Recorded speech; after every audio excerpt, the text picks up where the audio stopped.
नमस्कार मंडळी, श्री स्वामी समर्थ. मंडळी, उद्या येणारा गुरुपुष्यामृत योग अत्यंत शुभ मानला जातो. अनेक लोकांचा असा विश्वास आहे की या दिवशी केलेली काही उपाय आर्थिक प्रगतीसाठी फायदेशीर ठरू शकतात.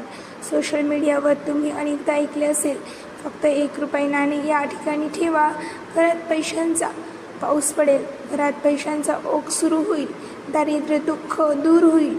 पण हा उपाय नेमका काय आहे बरं, आणि तो कसा करायचा, यामागे धार्मिक श्रद्धा काय आहे, आणि सर्वात महत्त्वाचे म्हणजे फक्त उपाय केल्यानेच पैसा येतो का? आजच्या व्हिडिओमध्ये आपण या सर्व प्रश्नांची सविस्तर माहिती जाणून घेऊया. व्हिडिओ शेवटपर्यंत नक्की पहा. गुरु पुष्यामृत योग म्हणजे काय? तर हिंदू पंचांगानुसार जेव्हा गुरुवार आणि पुष्य नक्षत्र यांचा संयोग होतो तेव्हा गुरुपुष्यामृत योग तयार होतो. हा योग अत्यंत शुभ मानला जातो, कारण गुरु ग्रहज्ञान, समृद्धी आणि भाग्याचे प्रतीक मानला जातो. 27 नक्षत्रांपैकी 8वे नक्षत्र आहे. संस्कृतमधील पुष या शब्दापासून पुष्य हा शब्द तयार झाला आहे. पुष म्हणजे पोषण करणे, वाढवणे, आणि संस्कृतमध्ये याला समृद्धी देणे असेही म्हणतात.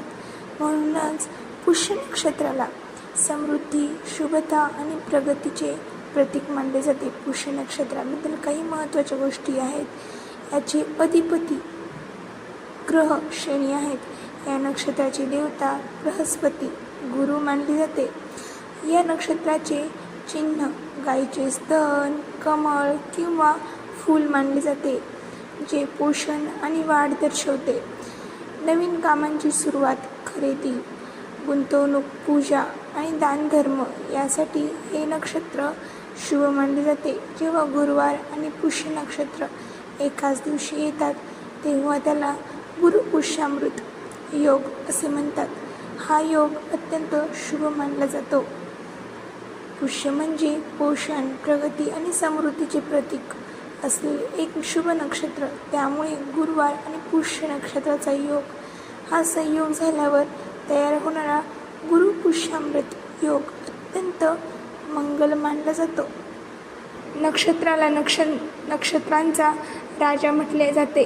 या दिवशी केलेले शुभ कार्य अधिक फलदायी ठरते अशी श्रद्धा आहे. या दिवशी अनेक लोक सोने, चांदी खरेदी करतात, नवीन व्यवसाय सुरू करतात, गुंतवणूक करतात, पूजा आणि दानधर्म करतात. ₹1 नाण्याचा उपाय असा आहे की अनेक ठिकाणी सांगितला जाणारा असा उपाय आहे की एक स्वच्छ ₹1 नाणे घ्या, ते पाण्याने किंवा हळद कुंकवाने स्वच्छ करा. एका पिवळ्या कापडात नाणे ठेवा, त्यासोबत थोडे अक्षत आणि हळद ठेवा.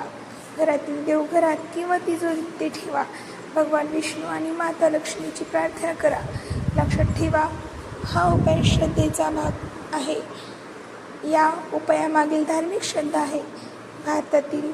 भारतीय संस्कृतीमध्ये नाणे हे केवळ पैसा नसून समृद्धीचे प्रतीक मानले जाते.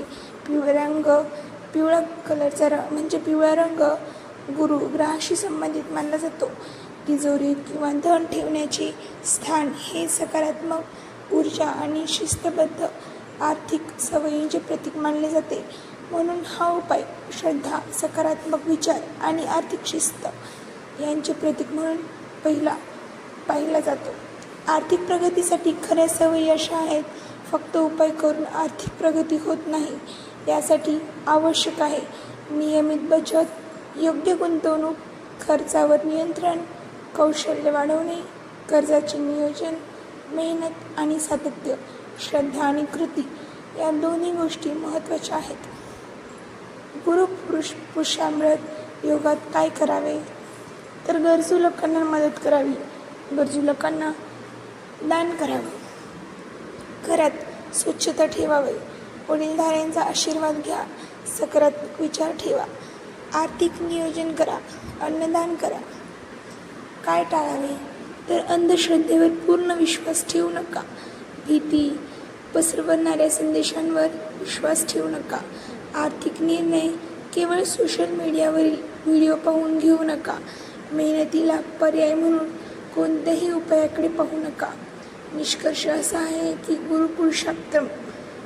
गुरुपुरुषामृत योग हा श्रद्धा आणि सकारात्मकतेचा दिवस आहे. 1 रुपयाच्या नाण्यांचा उपाय तुम्ही श्रद्धेने करा. एकदा करूनच पहा. श्रद्धेने करून केलेली गोष्ट कधीही फळदायक ठरते. श्रद्धेने करू शकता, पण लक्षात ठेवा, समृद्धीचा खरा मार्ग म्हणजे मेहनत, शिस्त, बचत आणि योग्य नियोजन. श्रद्धा तुम्हाला प्रेरणा देऊ शकते, पण यशासाठी कृती आवश्यक आहे. तुम्ही हा उपाय करणार आहात का? तुमचे मत कमेंटमध्ये नक्की सांगा. व्हिडिओ आवडला असेल तर लाईक करा, शेअर करा आणि चॅनलला सबस्क्राईब करायला विसरू नका. पुन्हा भेटूया एका नवीन माहितीपूर्ण व्हिडिओसह. धन्यवाद.